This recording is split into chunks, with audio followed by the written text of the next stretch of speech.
তুমি খুব সুন্দর, তুমি খুব সুন্দর। আরে বাবা, আমার চাকরির প্রমোশন হলে আমাদের প্রমোশন হবে মানে? মানে এবার আমরা কুমারী থেকে রিটায়ার করব। আচ্ছা, কার গল্প শুনবো আমরা? সুন্দরী তানিয়ার গল্প। আব্বুকে নিয়ে কোনো ধরনের ভাগাভাগি চলবে না। তোরা দুজন যতই ভাগাভাগি করিস, আমি কিন্তু কাউকে ভালোবাসি না। তোমার এত সুন্দর মুখশ্রবী, মানে এত সুন্দর মুখ, তুমি মানে মুখ ভার করে থাকলে তোমাকে কেমন দেখাবে জানো? কিন্তু বর্তমানে আমরা ভার্সিটি থেকে বের হলেও সবার সাথে সবার যোগাযোগ কিন্তু থাকবেই। তোর পরীক্ষা শেষ হলে পারলে চাকরির জন্য চেষ্টা করিস।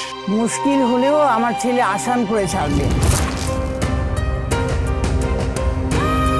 তোর কষ্ট হলে সে কষ্ট কিভাবে মোচন করবো সেজন্য আমি পাগল হয়ে যাই। তাই বলে আমাদের এই গল্পবাদ পান্থ কিন্তু অবিশ্বাস করা যাবে না।